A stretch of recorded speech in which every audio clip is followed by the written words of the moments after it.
Razones para iluminar la enfermedad. José Luis Martín Descalzo. Un testimonio. Crucificado en la diálisis. José Luis Aranguren Gozcue. José Luis Martín Descalzo padeció un grave problema renal, de esos que se presentan inopinadamente, sin avisar, abocando de manera irremisible, antes o después, a la hemodiálisis. En el año 1983 sufrió lo que él mismo calificó como el primer latigazo del dolor, que es parte de la condición humana. Entonces se detectó una insuficiencia renal crónica, una drástica merma de la capacidad de sus riñones para eliminar las sustancias nocivas contenidas en la sangre, agua, creatinina, sales, urea, etc. Hasta mediodía del siglo XX, una enfermedad de esta clase conducía irremediablemente a la muerte en un breve plazo de tiempo. Por entonces, una serie de investigaciones iniciadas en el año 1912 en Estados Unidos concluía con el invento del riñón artificial, esa máquina que permite purificar y regenerar la sangre en días alternos. La respuesta emocional de Martín Descalzo al primer latigazo del dolor quedó plasmada en el siguiente poema. El ángel del dolor visitó en noviembre mi casa. Era hermoso y radiante. Era hijo de Dios. Era, aunque no lo creáis, el más alegre de cuantos conocí. Entró por mis jardines y acarició mi sangre, riéndose. Cortó una de mis salas de trabajo y deprisa, pero dejó intactas las de la ilusión y el coraje. Me dijo: ahora empieza la segunda parte de tu vida, la de la otra parte, aunque algo tartamuda. Vive, no gastes tus horas en hacerte preguntas, reordena tu escala de valores. Pon en primera fila la amistad, tras de la fe se entiende. Y recuerda que Dios es bueno, que el hombre es mucho mejor de lo que él se cree, que el mundo está bien hecho y que vas a vivir hasta los topes el gozo mientras vivas, porque resulta que el ángel del dolor y el de Belén son el mismo. La segunda tarde oscura vendría en abril de 1986, en una enfermedad que se caracteriza por dejar como únicas alternativas el trasplante o la muerte a medio o largo plazo. Hay un factor fundamental, el psicológico. Los 3 años en la frontera de la hemodiálisis sirvieron a José Luis para ratificarse en su constante de no aspirar a una vida larga, sino una vida llena. La obligada dependencia de la máquina dialítica la llevó desde el principio con una gran naturalidad, no exenta de humor. Tengo un problema de pluriempleo, decía. Por la mañana voy a la televisión, por la tarde al periódico y a la caída de la tarde voy a mi tercer empleo. Las 5 horas de mi máquina, esto es todo. Sentirme especialmente desgraciado me resultaría ingenuo. No se consideraba un enfermo, sino un señor que tenía un problema. Desde esta perspectiva se sentía afortunado al considerar la pequeñez de su sufrimiento comparado con la gravedad de otras dolencias que aquejan a tantos y otros ciudadanos, comenzando por la soledad. Para un observador y analista del medio social tan privilegiado como él, no podía pasar desapercibida la diferente actitud que, ante una dictadura tan rigurosa como la hemodiálisis, adopta la persona afectada, dependiendo de su manera de ser. De ahí la importancia de mantenerse en buena forma psicológica. Las observaciones que escribió por estos años mantienen plena actualidad. Decía: lo que sí me impresionó fue el ver que un no pequeño porcentaje de enfermos asumían su enfermedad miedosamente. Se acorralaban en su propio dolor y sufrían más por ese acorralamiento que por su propia enfermedad. me preocupó descubrir que la mayoría de los humanos tienen pocas razones para vivir y, sobre todo, que no son muchos los que tienen hobbies positivos. Los más se tumbaban durante las 4 horas de su diálisis y se dedicaban a fantasear o a autocompadecerse. ¿Por qué?, me preguntaba yo, ¿no intentan ponerse en actitud positiva? ¿Por qué no intentan leer, jugar al ajedrez, hacer crucigramas, llenar su tiempo, pero sin dedicarse a pensar qué mala suerte tienen? No es de extrañar que en una sociedad como la actual, tan bombardeada por los eslóganes de lujo y la vida fácil, exista un miedo generalizado a cualquier enfermedad y, muy en concreto, a la insuficiencia real crónica, por lo que supone de limitación al frustrar en muchos casos proyectos de futuro. La dependencia forzosa de una máquina en días alternos sume a más de un paciente en un estado negativo de ánimo. Por ello, hay que poner siempre como ejemplo a quienes, como el propio José Luis, saben superar sus carencias parciales y afrontan el afán diario desde nuevas perspectivas.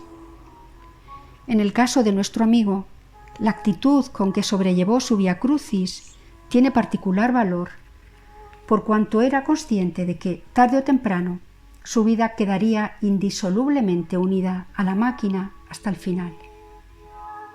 En efecto, por su historial clínico no podía aspirar a un trasplante renal. La gran esperanza, la salida del doloroso túnel de quienes sufren insuficiencia renal crónica, es un trasplante. Gracias a los avances científicos que permiten extraer vida de la muerte, y gracias también a la solidaridad de los donantes y de sus familiares, que en los momentos trágicos de la muerte, muchas veces en circunstancias dramáticas, de un ser querido, consienten que sus órganos sean utilizados. Qué inmenso milagro científico y humano que la muerte genere vida. En la actualidad hay cerca de 15.000 pacientes en hemodiálisis en España. Únicamente unos 6.000 reúnen las condiciones para que, un día imprevisto y a una hora indeterminada, puedan ser localizados urgentemente porque un donante ha fallecido y entre ambos se da la imprescindible identidad inmunológica que evite un rechazo. Nunca el receptor conocerá el nombre del donante, porque la donación es altruista y anónima, según establece la Ley de Trasplantes y Donación de Órganos en vigor. En Martín Descalzo jamás hubo gestos de desesperación por esta nueva adversidad. La conoció muy pronto y la aceptó con naturalidad. Sus firmes creencias religiosas, nos espera un paraíso más allá que impide que la muerte sea el final, le impusieron el reto de la vida llena. Él, que había estado siempre en la vanguardia espiritual, cultural y periodística, también quiso ser consciente en la enfermedad. Consciente y consecuente. Así, al año de tratarse en el Hospital Ramón y Cajal de Madrid, aceptó la sugerencia médica de dializarse en su propio domicilio. Se trataba de un método recomendado por los responsables sanitarios, dadas sus evidentes ventajas, pero que hasta la fecha había encontrado escasísima respuesta entre los pacientes. Martín Descalzo asumió el reto. Su hermana Angelines, como él ha reconocido tantas veces en sus artículos, de la Orden de las Esclavas, asistió al curso requerido para aprender a utilizar la máquina. He aquí el testimonio del paciente. Decía: otra de mis fortunas fue la de que ahora tengo el hospital en casa. Yo nunca bendeciré bastante el que los médicos nefrólogos hayan inventado la diálisis en casa. Ya he dicho que la zona del hospital donde yo me movía era muy positiva. Aún así, evidentemente, como la casa de uno no hay nada, y me parece que la enfermedad domiciliaria es menos enfermedad que la hospitalaria. Uno ama sus paredes, el poder elegir como fondo tu propia música, el saber que a la caída de la tarde, en lugar de irte al hospital, vas a ese cuarto tuyo que te hace sentir menos enfermo. Yo empecé por desmitificar la enfermedad hasta en la decoración. El cuarto en que pusimos a nuestra Nunchi, así llamada familiarmente a la máquina de hemodiálisis, lo decoré lo menos hospitalariamente que pude. Llené las paredes con dibujos y caricaturas mías y quise que no oliera a cuarto triste o a sala de torturas, sino que resultara vividero. Y decidí desde el primer momento que Nunchi no sería en casa un enemigo, sino una hermana más. La situé en mi misma habitación. Los médicos se asombraron un poco porque decían que la mayoría de los enfermos no querían ni verla y la ponían lo más lejos posible de sus vidas. Y me acostumbré a mirarla sin rencor. En definitiva, no vivo gracias a ella. No es ella quien prolonga mi vida. Años después acogió a otro compañero insustituible, pues su corazón precisó un marcapasos. Este segundo compañero permanente tampoco le hizo reducir su jornada habitual, tanto espiritual como periodística. ¿Acaso la que se resintió fue la creativa? Efectivamente, en la década de los 80, debido a las sesiones de hemodiálisis, descendió su producción exclusivamente literaria, sino en cuanto a trabajo, también variaron sus latidos humanos. Quien mejor ha expresado esta variación ha sido el cardenal Tarancón, que siempre tuvo en Martín Descalzo, aparte de su biografía, un asesor enormemente estimado y valorado. Así lo expresaba en un artículo escrito desde la amistad y el mutuo conocimiento profundo.